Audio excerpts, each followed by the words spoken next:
Quick question, important question. Fergie from America Me love you long time. or Fergie from Britain?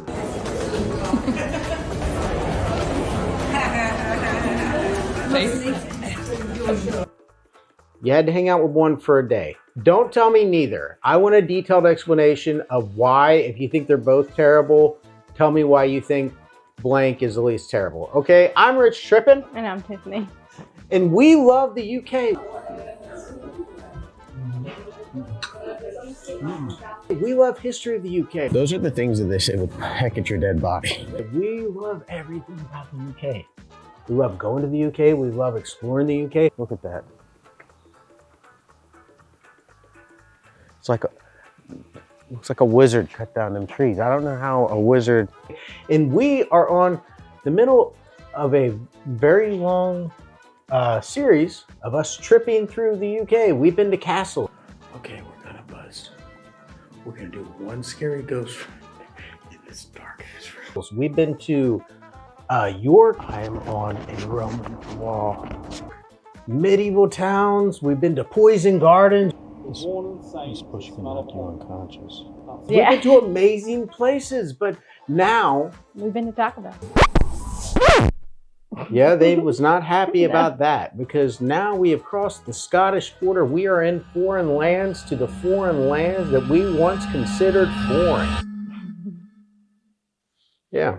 Today, we want to learn a little bit more about the history, and we want to give you guys just a little appetizer, if you will, because next week you'll be seeing this. We're in Edinburgh. This is the room that Mary Queen of Scots gave birth to James. I'm not gonna lie to you guys.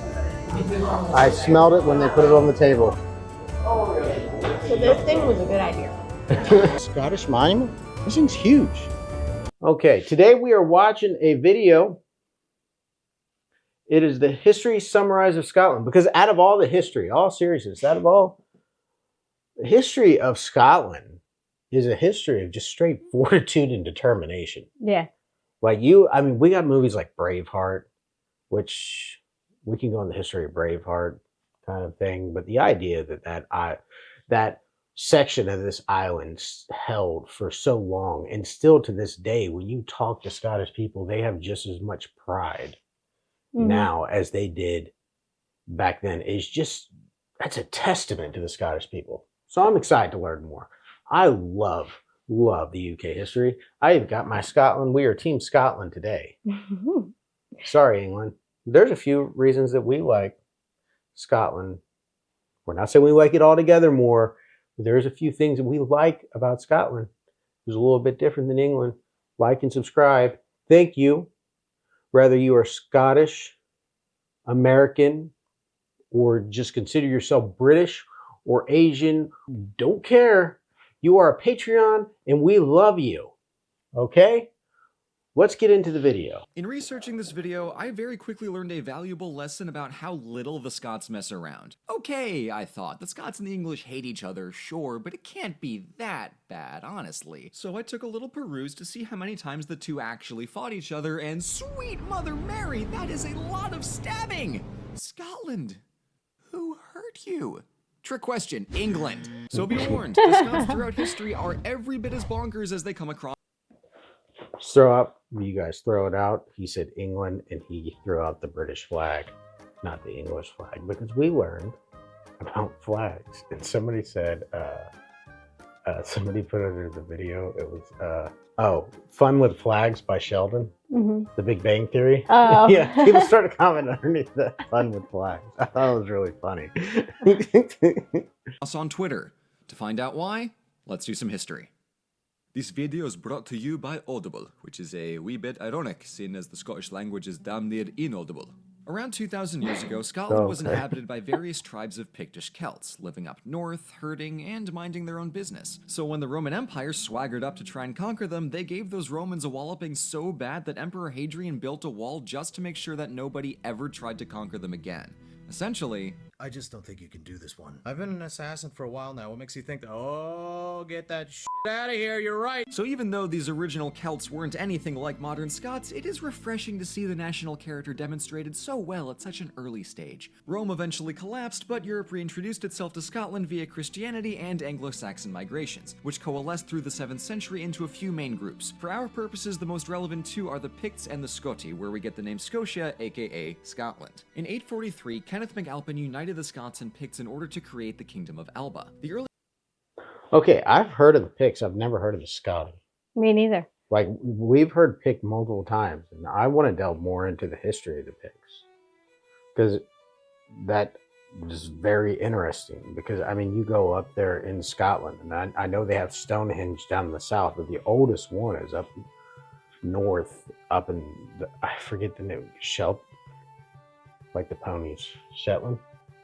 Up there has the biggest, or the oldest Stonehenge. So this is like a very, very old group of people, but I've never heard of the Scotties. Me neither. I've heard of the Scotty dog. Hello, my name is Fraser McKinley from Scotland. I've never heard of the Scotties. deal with the Vikings and the English in the 800s and 900s as land from every corner was getting yoinked. But beyond outside threats, there were also constant internal fisticuffs over the crown. The quintessential example of the early Scottish king is Macbeth, whom hereafter shall be referred to exclusively as MacBoy because that play is haunted and I'm not looking for trouble. Trouble is, nearly everything you might know about him from Shakespeare is wrong. Here's why. See, the Scottish crown didn't follow a strict succession, but claimants came to debate who was best fit to rule, and this caused constant disputes that escalated into wars. So MacBoy actually killed King Duncan in a battle in the year 1040 and ruled for the next 17 years peacefully, generously, and successfully. In 1057, he died in another battle against Duncan's son Malcolm Canmore, who then assumed the throne. All that stuff about murder conspiracies got added by Scottish historians centuries later, but civil wars over the throne were already a matter of protocol since the kingdom had gotten started. MacBoy's real-life path was actually quite standard. But speaking of wonky royal succession crises, the next decade brought the Norman conquest of England, and William the Conqueror's second son Henry married King Malcolm's daughter. The family relations are confusing now, and they stay that way for the next 1,000 years, so I'm gonna try to avoid specifics where I can for the sake of my sanity, but the bottom line is that the King of Scotland exchanged notes with his sister the Queen of England about culture and statecraft. So in the following 2 centuries, Scotland picked up some Norman tricks, like a central bureaucracy, a church hierarchy, and a curious new language derived from the Norman French, called Scots. The native Gaelic was still the dominant language in the Highlands especially, but the Lowlands trended slowly towards the customs of their anglicized southern neighbors. The 11 and 1200s saw a steady back and forth between Scotland and England along the borders in Northumbria, but not a whole lot of drama. Until, however, the King of Scotland died in 1286 without a clear heir, and rather than have all 13 possible cousins duke it out the old-fashioned way, they called in the English king to mediate the dispute, which, I don't know, seems like kind of a short-sighted and terrible idea. Unsurprisingly, King Edward installed the weakest, most pliable puppet who would let him treat Scotland. If I'm not mistaken, what they're talking about, this is the area right here. This is Braveheart. Oh, okay. And that's the thing is, like, they portray Braveheart on the movie like England, invaded, but they was actually invited to mediate. Mm-hmm. So, what you don't do. Scotland like a vassal state, and when even that pushover got fed up with forfeiting Scottish land, paying tribute, and kneeling to English superiority, King Edward invaded Scotland, dethroned the king, and yoinked the Scottish coronation stone back to Westminster, dragging Scotland firmly under the English heel. This was, frankly, terrible, so the Scots duly rebelled against England under the command of the famous William Wallace, who won a victory at the Battle of Stirling Bridge in 1297, but lost horrendously at Falkirk the next year, and was later executed by England and paraded around Scotland in pieces. Quick fun fact, of the many reasons that the movie Braveheart sucks, the blue war paint that everybody's wearing is about 1,000 years out of style for the Scots. I mean, come on, that kind of anachronism is like dressing the cast of The Godfather in togas. It was after Wallace died that Robert the Bruce took up the mantle of Guardian of Scotland. He had to kill a rival claimant to earn his title, but he also earned an excommunication from the Pope because apparently murdering somebody in a church is impolite and a mortal sin. Pfft. Whatever. He was defeated early by Edward in 1306 and went into... So I feel like early on in Scotland, I wish you'd talk more about the actual I wish you would talk more about the actual picks and stuff like that, because I feel like you jump really quick to what everybody knows. And I know this is really important, Yeah.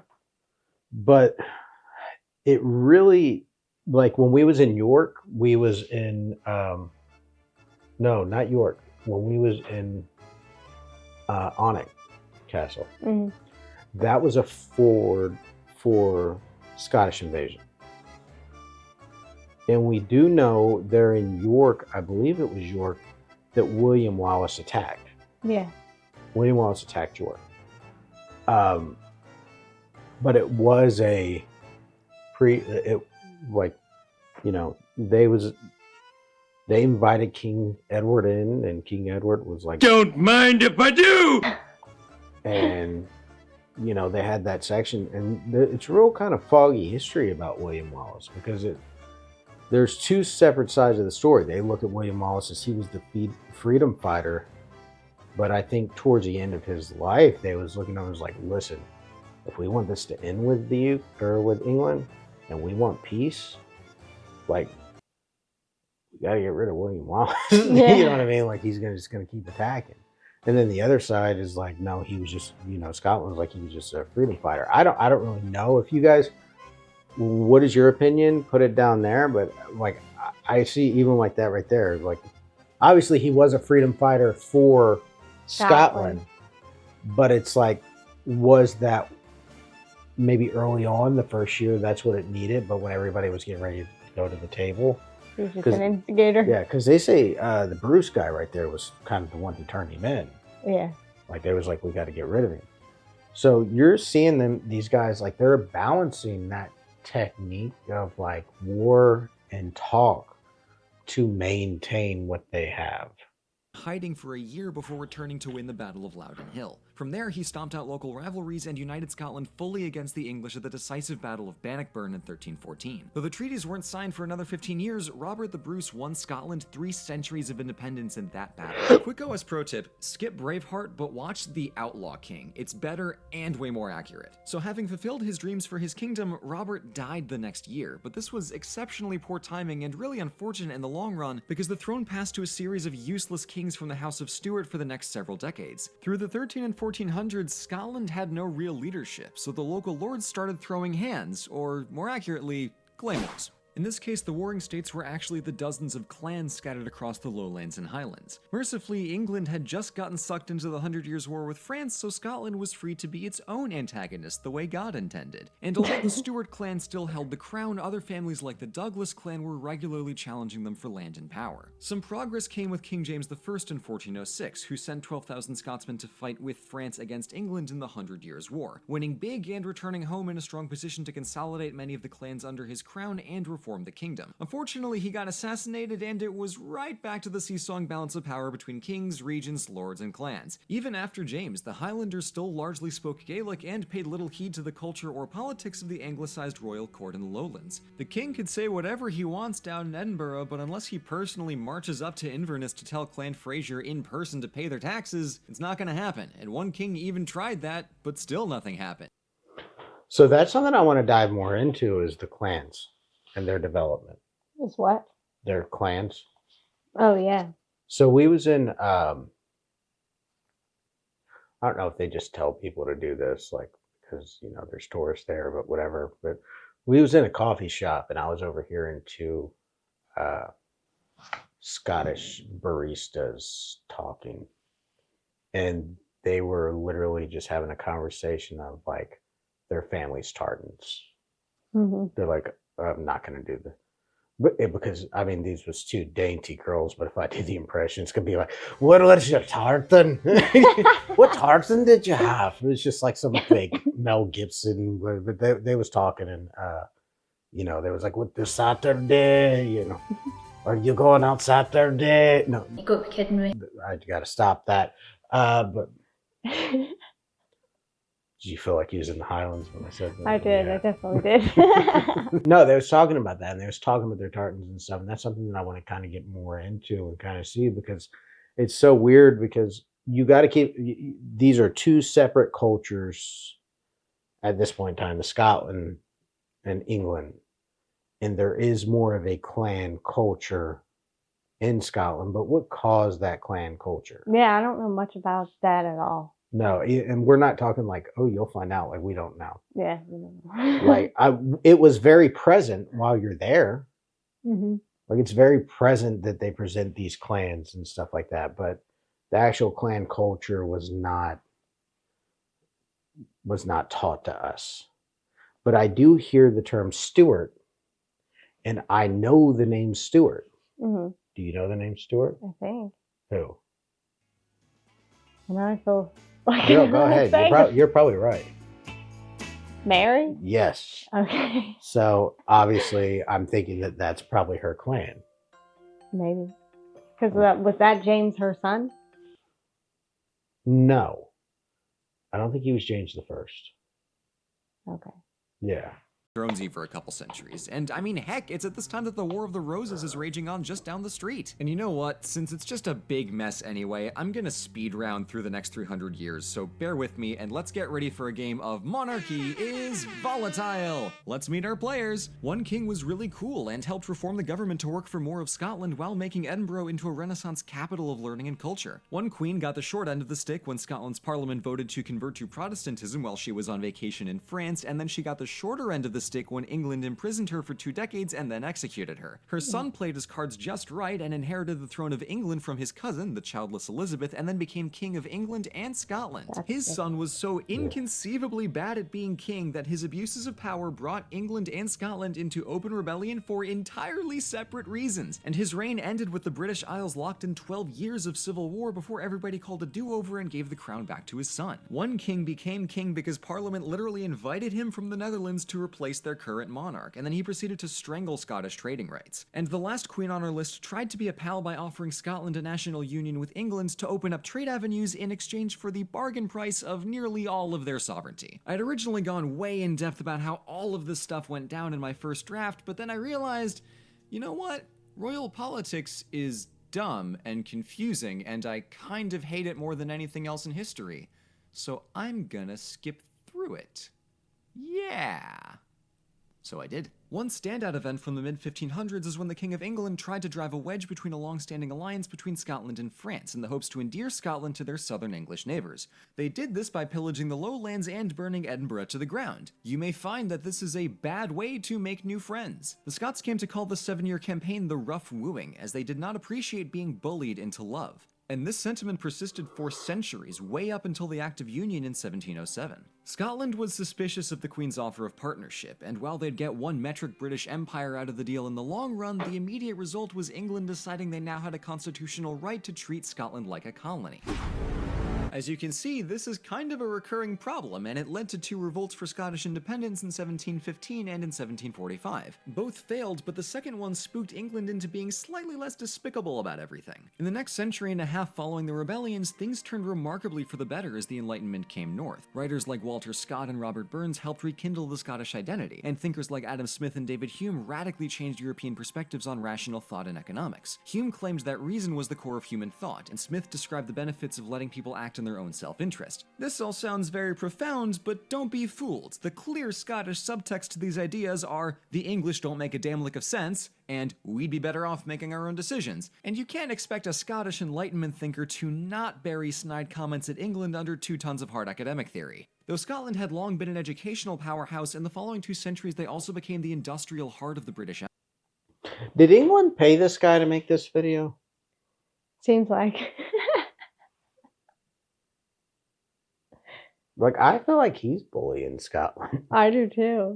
Empire, producing such famous doodads as the steam engine, the telephone, radar, and mechanical television, and also most of the ships in the Imperial Royal Navy.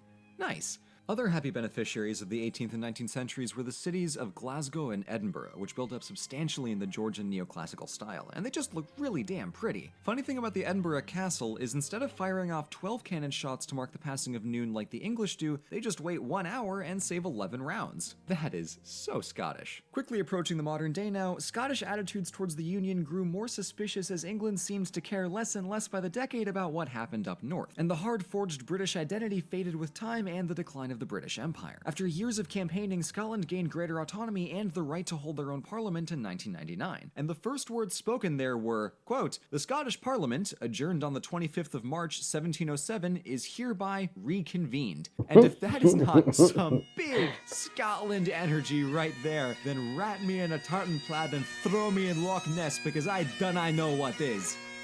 I think that guy did his best. I don't think so at all. You don't think so? No, I think he wanted to rush it because he didn't care that much. How many views does this got? It's got 2 million views. Me personally, I learned nothing from that. I think our problem is like we know a little bit about Scottish history. Mm-hmm. So we're like, we need to pinpoint more. Yeah. Like I want to know more about, because well, some of you guys don't know about her. She's going to start taking the lead on the channel here because for some reason she's well versed in some Scottish stuff. That's her thing. That's what she likes. So once we get to that point, she will. But overall, I think any person, and you're probably going to wonder, like, why did we do this video? Why did we do this video? Because all the other videos was about 2.5 to 3 hours long. Yeah. And to be fair with you, this guy was like a summarization, but to be fair with you, probably the actual summarization is 3 hours long. Mm-hmm. I would say that's true. It definitely is like a very long history. So we probably have to break it out, like pick a topic or a section. Yeah, and I watch think a video on that. Keep watching, because I think what we'll do is as we go on, we're going to focus a little bit on Scotland now. Mm-hmm. We're going to focus a little bit more on the history. We're still going to do our, we got some food videos and some tasting videos and stuff like that. But we'll do a little bit of us going through Scotland and then history, because I really want to know more about the pigs. We don't watch the videos before we happen. I don't know what that was, to be fair with you. I don't know what that was. I feel like all I did was raise more questions. Well, maybe that's a good thing. Maybe it's like huh? Because I instantly said, "What's a Scot?" Okay, let's do this. You guys tell us like a topic of Scotland, and then we'll find a video on that. So is it Picts? Yeah. Or Scots, Robert the Bruce, or a war that we would like certain to know. war, certain time frame. Like, yeah, give us whatever, some stuff, just... because and we watch Highlander, don't we? Watch that. It's a good show. It's a really good show.